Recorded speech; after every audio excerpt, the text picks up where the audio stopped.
got this T to cut out. What I'm probably going to end up doing is cutting it there.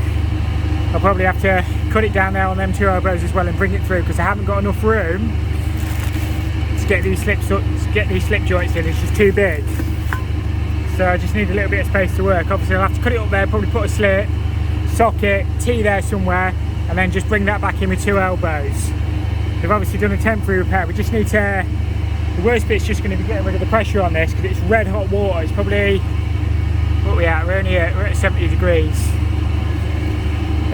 So yeah, we just need to get that sorted really. What I'll probably end up having to do is nick the pipe round the back and just try and send the water on the floor. But I've got my big crimper over there ready to go. We actually fitted this buffer not so long ago. This was all welded though. We ended up welding all these joints. But we didn't actually do this. This is just crimped. I think it's because it looks at a bit of an angle. So I'll have to try and straighten that up as well. Yeah, this is just Galv May press. It's not stainless. It really should have been stainless, but I'll only put back, if we end up having to change it for stainless, we'll have to change it for stainless. We just need to get the leak fixed. So yeah, it should be a nice little interesting job. At least the sun's out and we're outside. So I'll try and get some shots as I go along. Before you start any job like this, you just want to make sure all your tools and everything are working and you've got all the right fittings. You don't want to get cut into the pipe and then realise you ain't got the fittings to fix it, or your tools break. So it's worth just double checking, make sure your batteries are charged and everything. Once you get it shut down, you want it off for as least amount of time as possible. So I'll double check everything's there and we should be good to crack on then. So just nick that pipe at the back, just try and get rid of some of the water. It's steaming hot at the minute. So let that cool down a minute. Hopefully it should be alright. Then I'll fully cut that pipe and then we'll just have a look at where we're going to cut it. I think this has got glycol in as well. It smells like it. So we'll have to check the levels and stuff when we're done. The glycol they use here is the food safe one, so it should be fine just to drain on the floor. I think they've spilt some before anyway. There's no real else where you can drain it, to be honest with you. It kind of is what it is. So once that stops, I'll cut it there somewhere, and then I'll look at where to cut that when I get my tea set up. I'll try not to get burnt on this. I've got to re-prep that pipe anyway at the top, so hopefully that will just bend off for me. Somewhere out the way. Come on, off you come. It's just a bit hot at the minute. Alright, that'll hang out the way a minute. What I'll do is clean all this pipe up, make sure it's dead clean. It's actually on flexible pipe under the floor, it's not Galv. And then we'll get the T there. We might get away with just using an elbow instead of a socket, I don't know. We probably will have to use a socket then an elbow. Swing it back, and this one will have to be a slit at the top, I'd imagine, because I don't think I'll get it in, but that's alright, we can work that. What I'm going to do is try and prep everything up. I've just grabbed my mate to give me a hand for a few minutes. It's awkward trying to hold everything in and all the way at the pipe, so just sort of levelled that across. We'll have to cut this a little bit higher on this bit and just use a slip in there, and obviously we'll mark all the depths to where they go in, and that should do it. We just need to work that bit out, slip on there, and then we just get everything pressed then. Right, that's all made in. I've put a little line on my pipe, so now we just have to press it. So these are the jaws, the main press jaws. I don't know if I can do that one-handed. So that just clamps over, then there's an adapter to go on the gun, and you just press it. It's as simple as that. It's not complicated. It's same as domestic pressing, it's just slightly bigger. So they just lock over like that, and as I say, there's an adapter that goes from that to the gun, but I'll show you that in a second. And then it's just a case of squeezing the trigger, and it does all the work for you. It can be done one-handed as well, so you just press the trigger.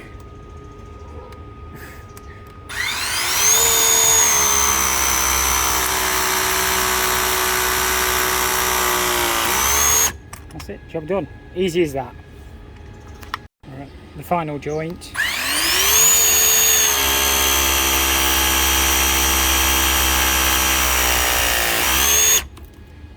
Done. All that pressing took less than 5 minutes. So yeah, we can get the CHP unit back on now, and yeah, hopefully we've got no leaks. If we have, we've got a little bit of a problem, but we'll cross that bridge if we need to. Right, we'll open some of these circuits back up. My note's on the top one, hopefully I mean, the system will still have pressure in anyway. We'll probably have to top it back up again, but we'll get this pipe working. We fitted an auto top up yesterday. Yeah, but we had it valved off. Yeah, it's coming through. It's coming through. I think that valve, has that got a mark on it, that one, Chris? So it goes to that line. Beautiful. We've got nothing spraying out anyway, let me zoom out a little bit. What we're probably going to end up doing is replacing all this lagging anyway, because now we've sort of breached it, that's probably wet through anyway. That will need changing, but they're on about changing all this pipework to stainless at some point, but it means a bit of downtime for the plant. But we've only done the repair, what we've been asked, because it was leaking. It's just leaking on there, whether it won't press properly or I'm not sure. So that's where it was leaking anyway, but unfortunately we had to cut them elbows out because they just want enough space to get it in. That should be okay. Right, then valves are all back on. We're actually back up to, what's that, 1 3/4 bar. So that's all pressurised up, none of it's leaking, which is fantastic. Hot already, to be honest with you. So yeah, hopefully that's job done. I don't think I've got, well, we'll have a look at, there might be some other jobs to do here anyway, but if not, at least that one's sorted. I'm going to try and get an air valve on top of this header. It's just full of air. I might have to isolate these circuits, swing that lever valve around here and put one there. I'm also going to cut one on top of my auto fill that I did the other day. That's just been going like that for about 15 minutes. See where they've been bleeding it. Sort that. Right, put one on top of that pipe there in case it just collects any air. It has got a valve. You can valve it off if you need to. The awkward one is going to be this. We do have a valve there. Might be able to spin that. Try and get there somehow. No, but it's just full of air. I've just got to replace these cooling lines because they've been hit by a machine. So all I'm going to do is self-tap a new set of pipes across the inside. Hopefully they won't get hit again. All this does is send chilled water around some of the valves to keep them cool. So, as I say, I'll cut them back over here somewhere, clip along there, and then just bring them back up. I think they've just got it, it's all drained down anyway. They've just got to loop back in on itself. So yeah, it should be a nice little job. It shouldn't be anything too strenuous. I'll probably try and bend a lot of it, just kick them down, along, and then back up. So yeah, hopefully it should be alright. Right, them pipes I'm working on are fed off this header tank here. It's got a secondary circulation pump. All this does is send cold water around the system to keep things cool. So at the minute it's isolated, I think they've got it off on the main, so obviously they've turned it off because they've hit it. They've isolated the pump as well. So that, I imagine that tank will all be empty anyway because they've probably lost quite a bit of water. And all it does is push cold water around to keep the equipment cool. It's as simple as that. I'm just drilling these out so I can self-tap my back plates on. And then it's simply just a case of using self-tapping screws. And that'll do that. My clips don't line up because I was struggling to get my drill in, but it should be fine. It should look neat enough.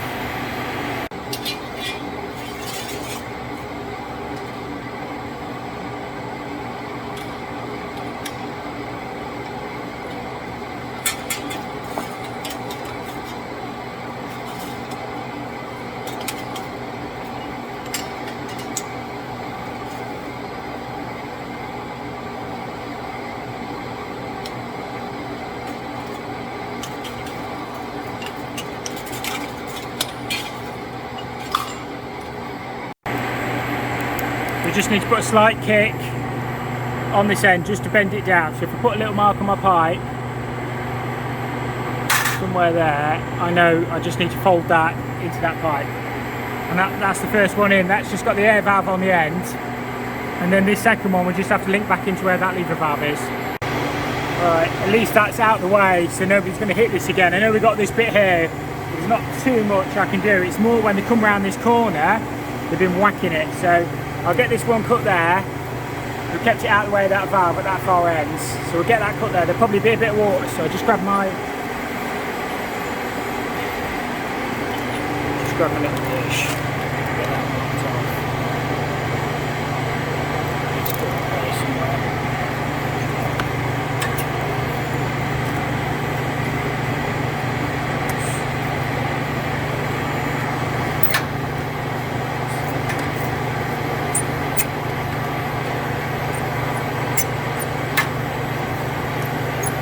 So there'll be a bit of water in here. Not a lot though, hopefully.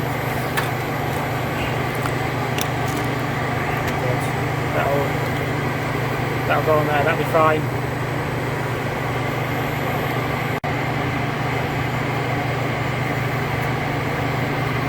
Try and get that pipe nice and shiny.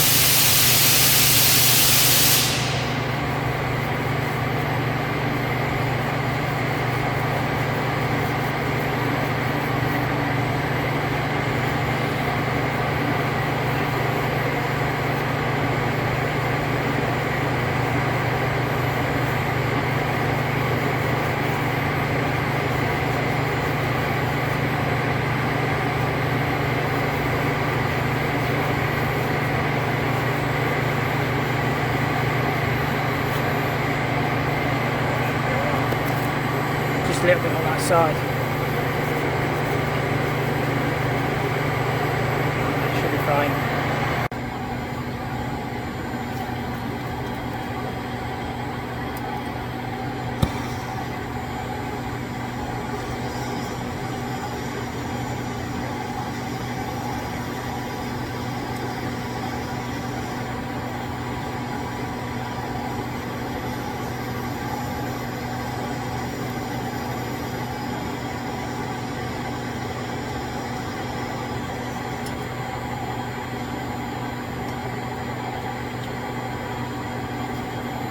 We'll just disconnect this valve off here. Normally I'd hold against myself, hopefully. Good. And then we can get that other pipe stripped out then.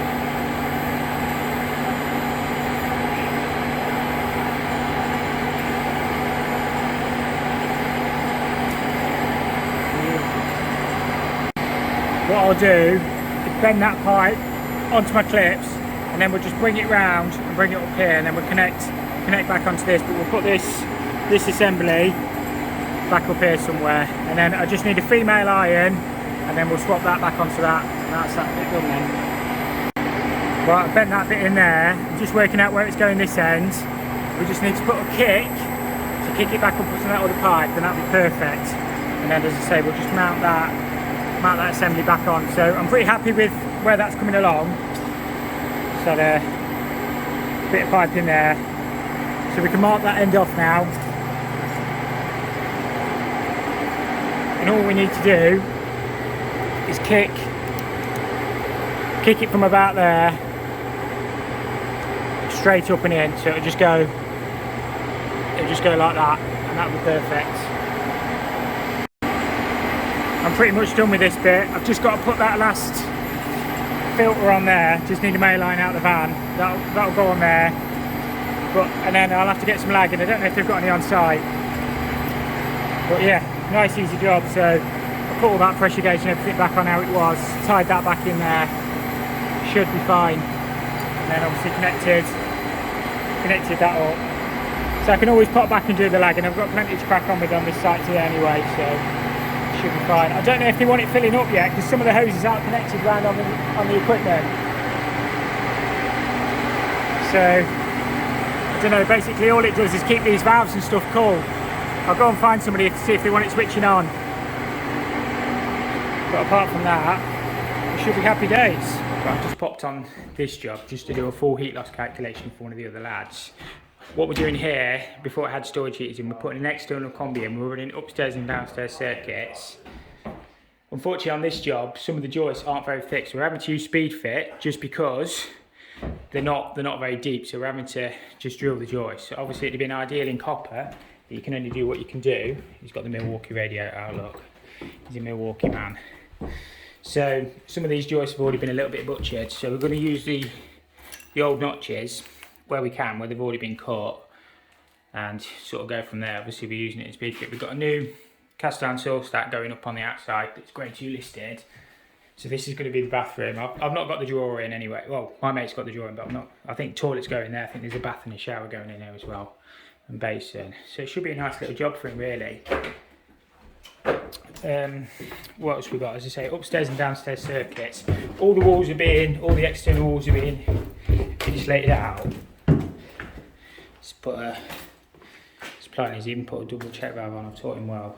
So all these have got 75mm kingspan going on the walls. Let me just zoom the camera out a little bit.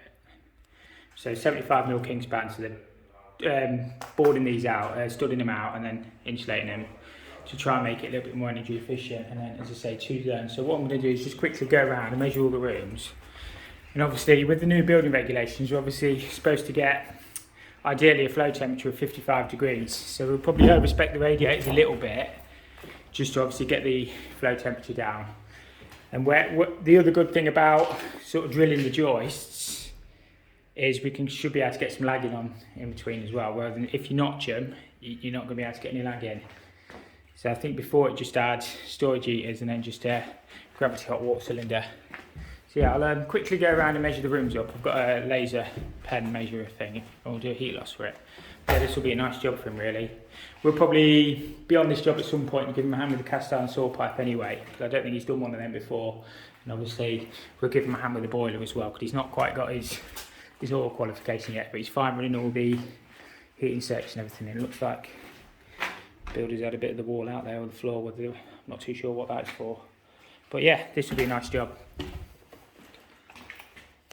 All we're doing is going around with the laser measurer, just getting all the rooms measured out. So you just put it on the wall, ping it across, and obviously measures the windows, how many outside walls there are, and then yeah, we can do a proper heat loss. So obviously this room we've got 3 windows, 2 outside walls, and the ceiling and they'll all insulate up there anyway. They'll try and get it up to modern standards. So I don't know if it's like 300 or 500 of insulation they have to use in the roof now. But as I say, all the walls are being insulated, so we have to take that into consideration as well. But yeah, it's just a case of literally going around, measuring everything up, then we'll go back to the office, or I'll do it in my own time at home, and we'll work out all the sizes of the radiators. But we have to use the correction factor for the heat loss, for the flow and return temperatures. So yeah, it's dead easy to do. It's just a case of measuring everything up and then inputting that data onto the software.